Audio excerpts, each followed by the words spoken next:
Welcome back to my official podcast. This is Gaurav, and I know there are not of very good signs because the fifth test match has been cancelled just because of COVID outbreak and whatever the reason you can call it. But I thought there were a lot of other things that were going on. The Bangladesh and New Zealand T20 matches were going on, and we haven't covered any T20 just because the test matches were going on. So we thought it's I think yesterday the series got over. So we thought we need to call one of our met and the great and the one of the finest cricket analysts going around in the New Zealand, and one of the finest cricket analysts for in my guest, obviously.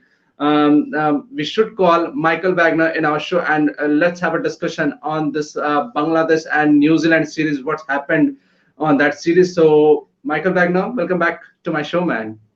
Yeah, great to be back.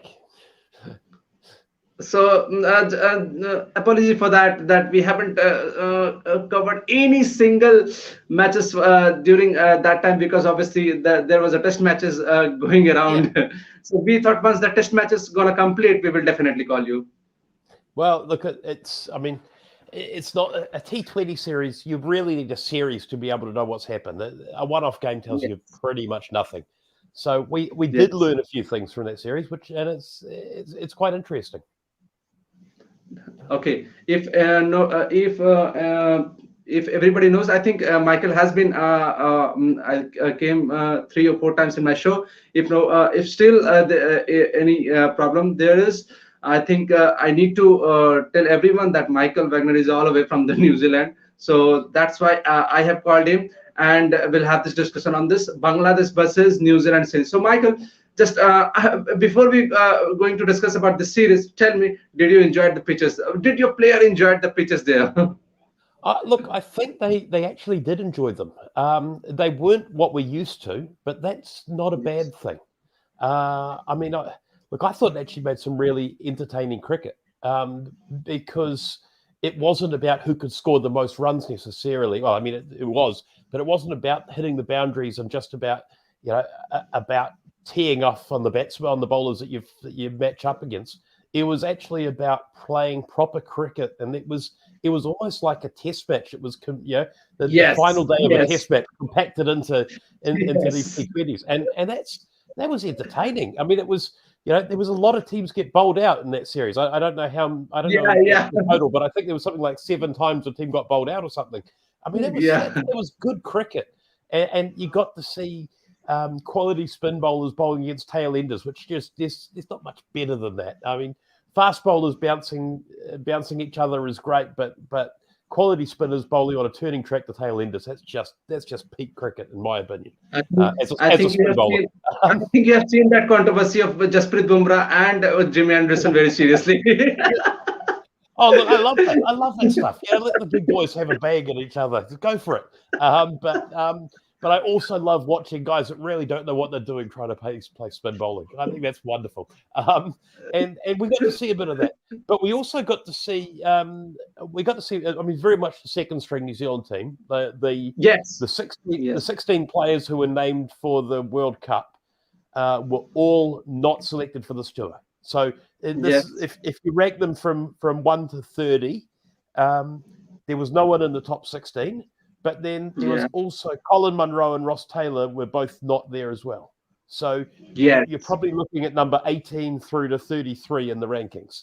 And yet they managed to compete with a Bangladesh side that are pretty good in their own conditions. Yes. Um, They were in yeah, New Zealand, and let me tell you, Matt, New Zealand were much better than which I and you obviously expected because obviously we according to seeing what are the pitches have been behaving, it was really hard for the foreign team like Australia. You obviously you know that they have struggled in this Bangladesh series. New Zealand, people were expecting that New Zealand will also struggle, but New Zealand have done well.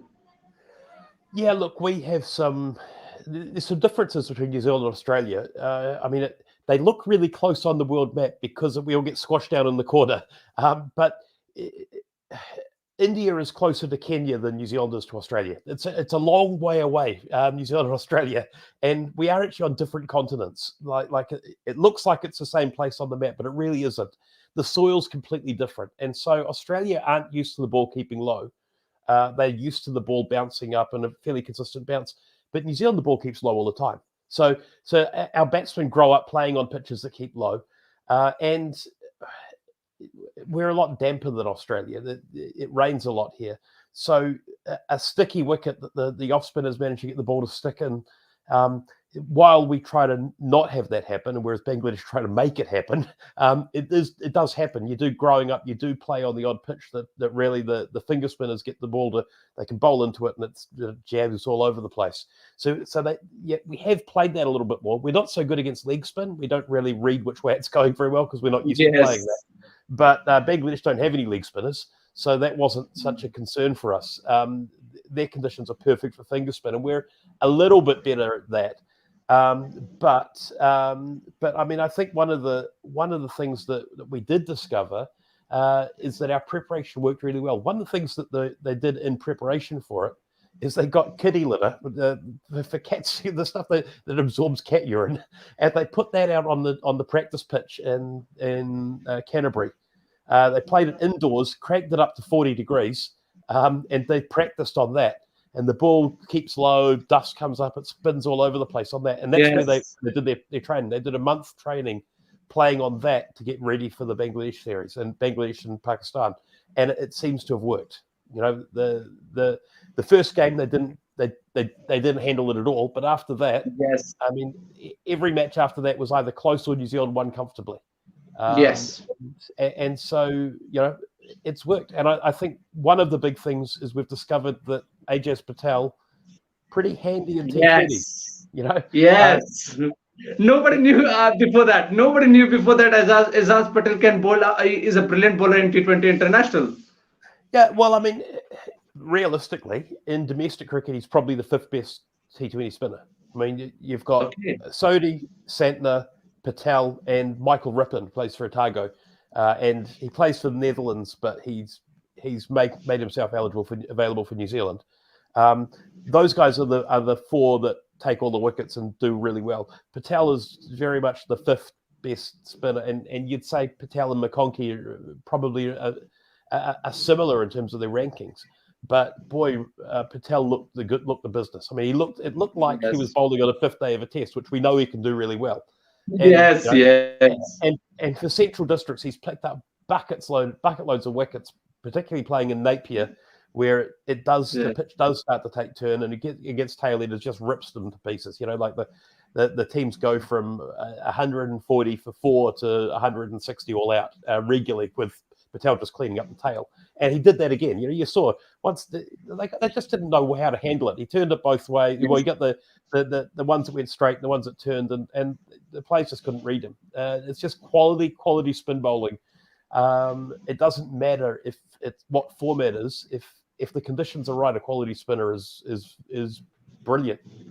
And obviously, I have seen he in the interview that Ajaz Patel did told in the interview that being a spinner, I like this kind of pitches, obviously, and if we are dreamed to play in this kind of pitches, and it was a very good opportunity for me to bowl in this kind of pitches. Yeah, well, absolutely. I mean, he's going to get maybe 10 matches every 3 years that he gets to play on a pitch like that. He's got to make the most of it. And and he did. And I mean, he did. You know, he's got brilliant stats now. His career stats look amazing. And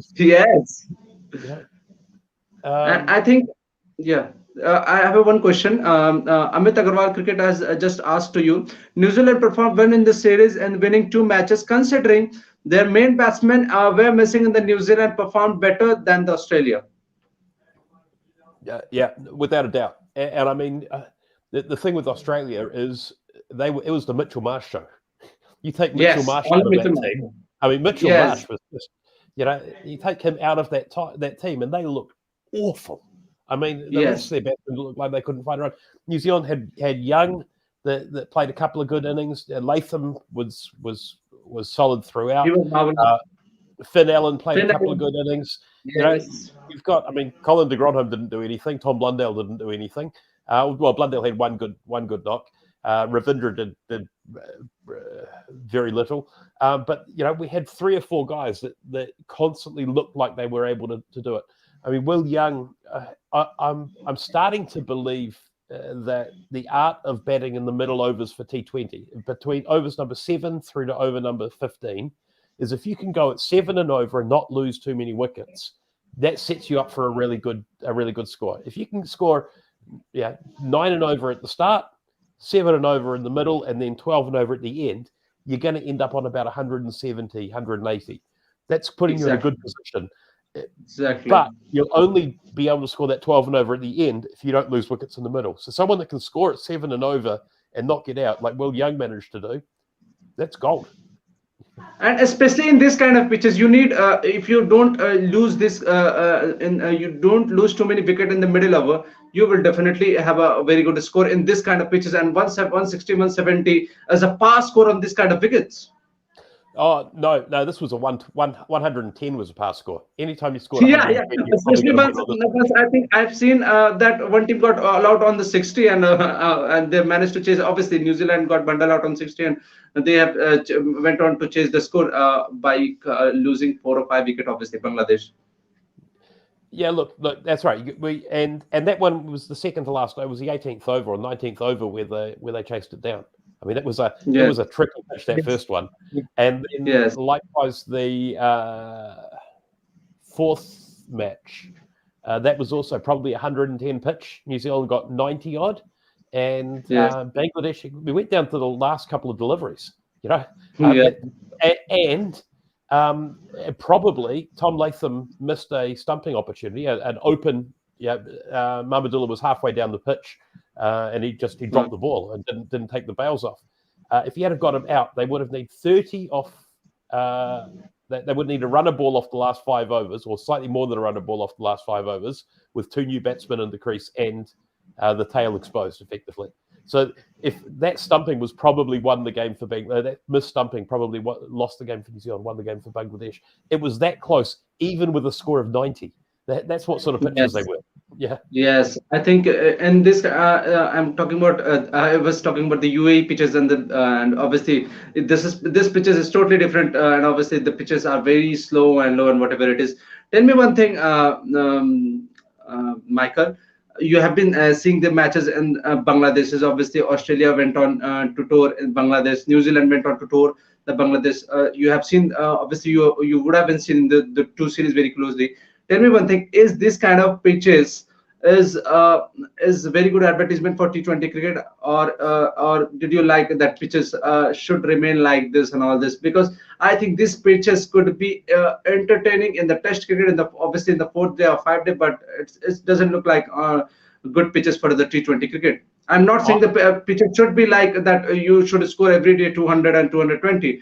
But the pitches should be like that you could be easily, you could score 160 or 150. That's a very good wicket. I think I don't have a problem with there being 1 or 2 pitches like this in a series. Yes, I don't think before. So look, there's nothing wrong with home advantage. Teams should be allowed to prepare pitches in a condition that suit their players. But Michael, sorry to interrupt you. Sorry to interrupt you. You said about the home advantage, but I think this kind of things happens in the Test cricket. You should take a home advantage, but I think it's a wrong thing to taking a home advantage for a T20 cricket. Go ahead, Michael. No. Look, what I was going to say there, I don't have a problem with home advantage. Bangladesh can do whatever they want, but there's 2 things that they need to consider. First of all, are they actually advancing the game for their players? If at home they're playing on these home pitches that no one else plays on, that's not going to help them long term. And New Zealand used to do that in the 90s. We played on absolute dogs of pitches that in the 1-day games, and you'd score like if you scored 180, you're probably going to win. That was the sort of pitches we played, and we just played 5 medium paces and bowled You're back. You're talking about that 50 over or in a Test cricket? Yeah, 50 over. 50 over. 50 over. It was a winning score. 180. Yeah, if you've got 180, you're probably going to win. I mean, 170 was sometimes the winning score. And New Zealand just played 5 medium paces. They bowled back of a length. No one could get the ball away. Just had a ring field. You couldn't get it through. Yeah, I mean, Gavin Larson, I think there's something like 8 times that he bowled his 10 overs for less than 15 runs at home matches. And just you couldn't get him away. The pitch was so slow. The pace went all off. He was bowling 105 kilometres an hour, and the ball was just sticking in the pitch. And you can't do anything with that. It's not good cricket. But the home fans like seeing a win. And there's something about that. Bangladesh are in a position where their fans aren't used to winning. I've got a number of friends in Bangladesh. I've been there. I love Bangladesh. It's a great place. And absolutely beautiful, beautiful green place. And I really do. Maybe I don't enjoy Dhaka and Chittagong, but the countryside, the rural towns, Khulna and Jessore and places like that are beautiful. I've been chatting to some of my friends, some of them who aren't big cricket fans, and they're really excited because Bangladesh has won. They don't see the fact that the pitch was a dog and that New Zealand had a B team. For them, Bangladesh just beat New Zealand and Australia, and there's something to be said for that. Yes, there is a problem with this Bangladesh fans. Yes, exactly. Once I think they've started to win a series, they have tried to make a. That's the problem with the Bangladesh fans. That the diehard fans, called diehard fans, they started to make a fun of the touring team. Once the only thing they wanted, if the Bangladesh is winning, they're fine with it. They don't care about the pitches. They don't care about the opponents respecting and all this. They don't. They just don't care. And look, there's a point where that's fine.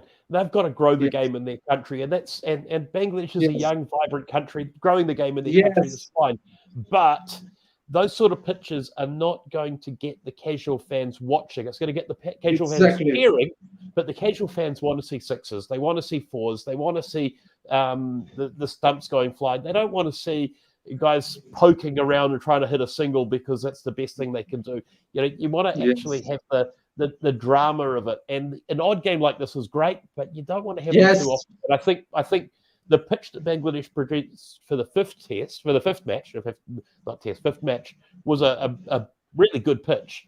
But it did expose their players a bit, that when you had conditions that were a little bit more even, they got shown up, and New Zealand won quite comfortably. And so there's the risk there of, if they play in those conditions too often, they're a little bit worried that they're going to lose too many matches. So I can understand the tension there. I think good on them for preparing a few pitches that were a bit spicy, but probably they went a bit too far when preparing 4 of them. Yes, I have seen same thing with the West Indies also. West Indies pitches were also not good. I think none of the I have seen similar kind of pitches in the Bangladesh. None of the players did complain that we need to prepare well pitches just because the T20 is arriving and we will get the better pitches, and our batsman needs to score at the strike rate of 117, 118. That's the demand of this T20 cricket. That's the demand of the today's cricket. But I did hear this from obviously Kieran Pollard, if I'm not wrong. He did criticize the West Indies pitch, that we need to prepare some very good pitches for for ourselves and for the touring team also. Yeah, look, I think some of the issues in the West Indies is the climate there. Yeah, it rains every day. And so you're going to have pitches that are a bit softer. And it's a tropical island. Islands get lots of rain. That's just what happens in islands. They talk about desert islands; they pretty much don't exist. Every island it rains a lot. But one of the things that you can use technology to try and manipulate how the pitches play. And one of the things that New Zealand's tried to do in the lead up to 2019 World Cup was they set the challenge to the groundsman to try and get the pitches to play like the pitches in England would play, so that we were used to playing on that sort of pitch. And I think there's a sensible idea of saying, right, well, the ODI pitch or the T20 pitches in UAE are going to play like this. We should be trying to make the pitches play like that. They're going to have a bit of bounce. They're not going to die. They're going to be a bit quick. The ball's going to turn, but it's not going to be slow turn like Bangladesh. It's going to be quicker turn, and it's going to be more suited for leg spinners than it is for finger spinners. So those are the sort of things we should be preparing, not pitches that the ball sticks in and you just got to bowl quick darted into the pitch finger spinners. That's not going to cut it in UAE. You've got to be a bit smarter in terms of your bowling for the spinners. So I think the Bangladesh have missed a trick a little bit by not giving their players the right opportunity to prepare for the World Cup. Yes, that's the biggest thing to worry. Let's move ahead from the pitches and let's start talking about the players, how they performed and how they're not. Let's start with the captain, Tom Latham. How did he perform in that? How brilliant he was in that series. I think he was marvelous in the with the bat. You will tell me how he was good with the tactical skills and all that, but I think he was marvelous with the bat. And obviously, it was expected because he has been a very good batsman. He's been very good with playing spin and all that. And obviously, I think it was his first series as a captain and as a T20 player. If I'm not wrong, you will correct me if I'm wrong. So Yeah, you are wrong so on how, that one. yeah, He's captain. how good he He's was. been a standing. He's been a standing captain a few times. I don't think he's captain a full series, maybe. But Williamson's been rested from a few T20 matches, and then it's either if Southey's not available, then it's Tom Latham's the sort of next Yes, option for captain. Um, but I thought his captaincy was pretty good. I mean, he used his resources pretty well in terms of when he put his bowlers on. I maybe I didn't really think there was any issues with how he used his resources. I thought he did that pretty well. His fields were a little bit conservative. I think that when you've got batsmen under pressure, I would have loved to have yeah. seen a short leg and a silly mid off and really go to town with a test type pitch, test Table type in this field. kind of pitches, don't go ahead with this short leg and the silly point in the T20 cricket. I don't know why the captain doesn't like to do that kind of stuff in T20 cricket.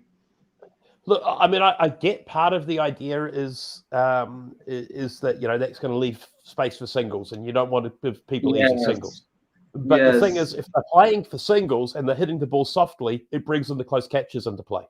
So I don't have a problem. I like having guys in close, but yeah, I was a spin bowler. I always wanted to have four yeah. guys around the bat if I could, even if the opposition were at 100 for none, I still wanted four guys around the bat. So Yeah. I'm perhaps And especially an you need exception. this kind of field placement in these kind of pitches. Yeah, well, look it was like a fifth-day test pitch. So put a Yes, fifth-day test field. You know that's yes, if the aim is to bowl them out as cheaply as possible because they're probably not going to make it to the 20 overs. You put in that sort of field that'll do that. That's that's what I would have liked to have seen.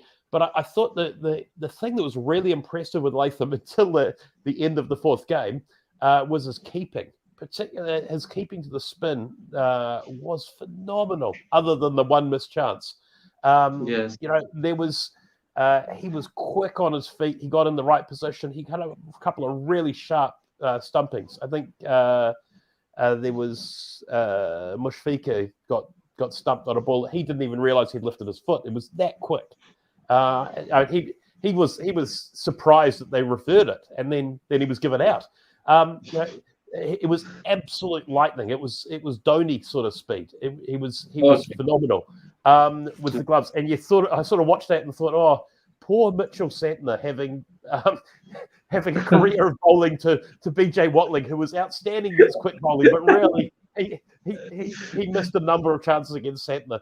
And to Yes, think that there yes. was a keeper in the team who was able to keep at that level, but he just didn't get the keeper. They should have just swapped the gloves over whenever the spinner came on, because Watling was there. Latham was so much better with the gloves than what I was expecting him to be. I sort of think Yes, of him as a bit of a stopper with the gloves rather than yes. Especially an artist. especially when He was he doesn't keep regularly in the international cricket. Especially when he doesn't keep regularly in well, the international cricket. well in domestic cricket for Canterbury, he either kept and batted down the order or he opened and didn't keep. And so because New Yes. Zealand needed him as an opener, then he wasn't keeping. He found it too hard to transition from keeping at the end of the first innings and then going into bat in the second innings or second or Yes, third it's innings. different. He found that too hard. And so that's the reason why he doesn't keep in international cricket I think, because he's too valuable as an Michael, opener. just have a one question on this. Do you know any keeper in the Test cricket who used to be an opener and used to keep wicket for the team? I don't know. Oh, look, there had been. I mean, Farouk Engineer did a long, long time back. But I don't.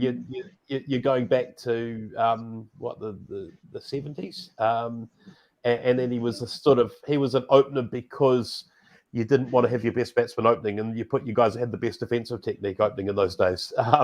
So he wasn't there because he was the best batsman. I mean, there have been the odd person, but it's not really done because it is too hard to transition from one to another. Yes, that's what I wanted to People about moving sideways, you being front on and moving sideways. Batting's about being side on and moving forwards and backwards. So the ideas of what you're doing is different. It takes a while to get your head from one to another. So yeah, I think that's a fair So call. that means, yes, that means, Michael, if Tom Latham would have been batting at number 6 or number 7 as a keeper in the Test cricket, then he would have been keeper of this Test side, right? Yeah, and he has done that. I Yes. think his first 3 tests, I think, were as a specialist keeper, batting at number Okay. 6 or 7. And then there was a gap as an opener, so he moved up there, and they got BJ Watling to keep. And Watling came in. So there was a that has actually happened. He has batted down and kept on a couple of occasions. But he was stunning with the gloves, except for the one obvious, really blatant error that he made that probably cost a match. Other than that, he was outstanding. So that was a big plus. I think there was sometimes the numbers don't tell the story as well when you're watching the bowlers. Yes. Like Taskin Ahmed, absolutely, he only played in the fifth match. You have been tweeting a lot about Taskin Ahmed, and I was about to ask about the Taskin Ahmed, that what he has been bowling, that you have been tweeting a lot about Taskin Ahmed. Go ahead. Look, well, I mean, he's got everything that you want in a fast bowler. He's about 1.90 m, 6'4" or something like that. He's tall. He's got a pretty good action in terms of he gets over his front foot pretty well. He swings the ball both ways, but mostly swings it out the way that you want to swing as a right-arm bowler. So mostly swings it out. He's got a pretty good cutter that comes back in, but he bowls quick. Like he was bowling 146 Ks and swinging the ball and on the spot. He has always been quick. Yeah, he has been, but he's been a bit erratic with it. He was bowling pretty accurately as well, and he looked like he was. I think I said it on Twitter. He's one good season of county cricket, of county cricket, or Australian domestic, or New Zealand domestic, or South African domestic, or play one of the top leagues for a season. He's that all is what he needs to become a superstar. I think he seriously could be. Although not on Bangladesh pitches, maybe, because they don't really play into his strengths. But man, Bangladesh, it is the right sort of climate. You should be able to get the ball to swing. It should swing all over the place, and he was getting it to hoop around as much as the New Zealand bowlers were. Probably only Duffy was the only one who swung the ball as much as Tuscan in that series, and that's powerful. If you can swing the ball at pace, man, swing the ball at 130 is enough to get a lot of good batsmen out. Swing the ball at 145, that's Dale Steyn territory. Yes, that's when Dale Steyn was too good. Yeah, and he's 26, right? That's not too young. It's not too old to be able to have a late career revival. I did tweet out Richard Hadley had similar sort of stats to him when he was 27 and he went over to England for the first time. And from then on, 350 wickets at 19. Taskin, I don't know if he's got the goods to be able to take 350 test wickets at 19, but he's certainly got something about him that if a county side got hold of him and really, or Australians wouldn't do it, South Africans wouldn't do it, but a county side may well do it. Pick him up for a 3-year contract, and he would be, provided he didn't break down, which I know he's had some injury issues. Provided he didn't break down, he could be a real goldmine for them. The sort of guy that can just pick up 100, 60, 70 wickets in a season 3 or 4 years in a row. So I thought he was outstanding. But the other guy who had great stats, who I wasn't really impressed with, was Russian Ravindra. New Zealand spin bowler, left-arm spinner. I watched Ravindra bowling and I watched Cole McConkey bowl, and Ravindra got better numbers. If you looked just at the numbers, you'd think that Ravindra was the better bowler. But if you watched them bowl, I felt like McConkey was just unlucky that Bangladesh are really good at facing off spin. The batsman moved into the right position to play the deliveries that he was bowling, but even then he was causing trouble.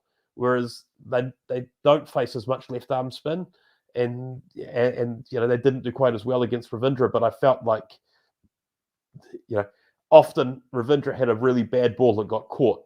He got a wicket from a catch, whereas McConkey earned his wickets that he got with just really good bowling. And so I thought that was encouraging to see him, because he's a bits and pieces player in some ways. McConkey, he's not quite good enough as a batsman, not quite good enough as a bowler, but he was impressive with the ball, and that was and so that was you look at the numbers. There's nothing in the numbers that suggested he was he'd made a good performance, or a particularly outstanding performance. But if you watched him, there was something about it. Okay, you have talked about all this positives for New Zealand. Obviously, you have mentioned Azaz Patel, Tom Latham, McConkey, and Ravindra. Tell me which player disappointed you the most in this series from New Zealand? My favourite player, Colin de Grandhomme. I mean, if he's my favourite New Zealand player, I love watching Colin de Grandhomme play. I didn't really love watching that. He basically had no clue. And because I fell asleep and missed Tom Blundell's innings in the fourth match, he was a disappointment too, because he scored like 6 runs and the other 4 or something between them. So I didn't think he looked up to it at all either.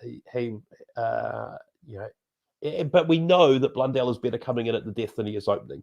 That he's never really been very good as an opener in T20 cricket, and so he did really well the time that he came in the 15th over. He didn't do very well when he came in earlier than that. That's in keeping with what we know about him. That's where his skill set is. But I didn't think he was a viable option as an opener for a T20 match, and even as a stand-in, he didn't look up to it. So I think those two were the two that were the biggest disappointment. The quicks did about what you'd expect. Bng Series was a bit overawed in the first match, but he came back pretty well the second chance that he got. But overall, I mean, I thought, those were the main disappointments for me from the New Zealand side. Any player in this New Zealand series you have seen in this series, any player who's looked for a future guy that you may look him in the future? Obviously, I just seen Todd Estelle was brilliant, and I think you might not see regularly the player like Tom Latham in the side, but any player who you want to say, I want to know about how Will Young performed. Is he the prospect for the future in the New Zealand T20 squad? Yeah. Look, Will Young is the natural successor to Ross Taylor. He's got that sort of. I was trying to watch him and trying to figure out who he reminded me of, and I thought it was maybe Michael Clarke. There was one of the Aussie guys. He batted a bit like him. Very good on the leg side, and was able to take the ball from off stump and hit it to the leg side. So you cut down the options when if the bowler didn't want to get hit to the leg side, you hit the ball outside off. That's pretty useful because he's got a good cover drive too. So that what he was doing there was he was creating a headache for the bowlers, and he wasn't particularly flashy. There wasn't many highlights of him, but he did the job well. And so I thought he was looking for those sort of pitches. He's a pretty useful guy to have up our sleeve. But he's going to be a great test. Well, maybe not a great. He's going to be an above average test player in an era where traditionally we only had 1 or 2 above average players in the team. We've got a few more of them at the moment, but he's got the goods to have a really good career, a mid-40s average, which is pretty rare in New Zealand history. He looked wonderful. Okay, I think from here New Zealand will be touring to Pakistan. I think you will be getting better pitches from here, obviously in the Pakistan. So, what's your expectation in the Pakistan? What are your players you will be want to look out in the Pakistan tour, and what will be the score line? Obviously, I want the prediction. All right. Well, I think for a start, it's a different squad going to Pakistan. There's a few players that are the same. I mean, Latham's still captaining, but you've got quite a few guys coming in that hadn't been in this tour. So Todd Astell comes in. It's going to be fascinating to see how he goes. Martin Guptill, who's not got a great record in Asia, comes into the squad. Daryl Mitchell, who's sort of the upgraded version of Colin de Grandhomme in some ways. Mark Chapman comes in, and Ish Sodhi. So you've got the spinning is hugely improved with Astle and Sodhi coming in for Ravindra and McConkey. That makes a big difference, and Mark Chapman as well. So you've got your part timer there too. So look, it's a different squad. I still think Pakistan's a really hard place to tour. And people aren't used to playing there. Like most of those guys didn't play in the PSL or anything like that. The only guy that succeeded in the PSL was Colin Munro, who has had a bit of a fallout with the selectors, and so isn't on this tour. And so he's the only guy that really performed in the PSL, and Luke Ronke's the other one who's not playing anymore. So your options in terms of players that have got experience playing in Pakistan are very limited. So it'll be interesting to see how we go. Martin Guptill also played a little bit of cricket in Pakistan. I think he was picked by a PSL franchisee, if I'm not wrong. I could be wrong on this. From memory, he played in the UAE League and not in the Pakistan League, but it could be the other way around. I think he only played in half of the tournament. Yes. But I don't think he did particularly well either. Yes. Maybe, yeah. One thing that I've noticed with Martin Guptill, he's not particularly bad against spin necessarily. Like, he's got this reputation, I can't play spin. He actually can play spin pretty well. But he changes his mode. When spinners come on, it changes his mindset. And he scores slower against the quick bowlers after the spinners come on. So if you open up with a spinner or have a spinner on the second over, all of a sudden he goes into a shell. And there seems to be some sort of mental switch that's flicked. When he faces spin, all of a sudden he slows down against everyone. The other thing Guptill has a problem with is in-swing. And Pakistan have like an array of in-swing bowlers. So having guys that are good at bringing the ball back in, that's not in his favour. I think he will struggle. But I think it's good that he's going because he's in the World Cup squad and gives him a chance to get injured and us pick someone else. But no, that's a proper pledge. No, look, he's. The fact is, he's been a very good player. He's been one of New Zealand's best ever white ball players, and we know that he's still capable. If he does get the mental side of his game, he's got the physical ability to be able to be really good. And Glenn Pocknell, that's been part of the team in Bangladesh as a coach there, he's had the ability to get things out of players that other coaches haven't. So there could be a chance at having him involved, and I think he's assistant coaching for that leg as well. Having him there, he might just be able to say the right words that get Guptill playing the right way. And at that point there, we could see the sort of Martin Guptill performances that we've seen in New Zealand and England happening in UAE as well, or in Pakistan. And it's worth a try, because if we do get that, it's worth it. Okay. Before we wrap the show, you once again, I think, skip that question. Prediction for the Pakistan. Yes. Well, I mean, I'm loath to give predictions for T20 matches. Yes. And part of the reason is it's really, really hard to pick. There's T20 games there's so much variability with them. It's 5 T20s, but there's also 3 ODIs. I would say maybe 2-1 to New Zealand in the ODIs and 3-2 to Pakistan in the T20s. Pakistan are a pretty good T20 side, maybe even 4-1 to Pakistan in the T20s. Their conditions, it's such an unknown. However, we've got a pretty good one-day side, and Pakistan at the moment, look, Pakistan are always in some sort of state of disarray. That's their natural state. But you sort of feel like they don't know exactly how they want to play the game in one-day cricket at the moment. Yes, that's been the biggest problem for the Pakistan. Whereas they do seem to have a blueprint in T20s. So I think probably they're a better T20 side than a one-day side. But mate, I've been seeing the Pakistan cricket for a while. I think obviously the squad has also announced for the T20 World Cup. the main you have a very good chance in the T20s also, because it's like when you get Mohammad Rizwan and Babar Azam, and in the middle of the batsman one Mohammad Hafiz, you have a very good chances to winning to wrap this Bangladesh Pakistan batting line very quickly, because the middle Yeah. order hasn't been that kind of a strong for Pakistan. Yeah, but I mean that's true for every team. You get the three best batsmen out, Yes. you can bowl them out cheaply. You've still got to get those three guys out. They're pretty good batsmen. Yes. So, Yes.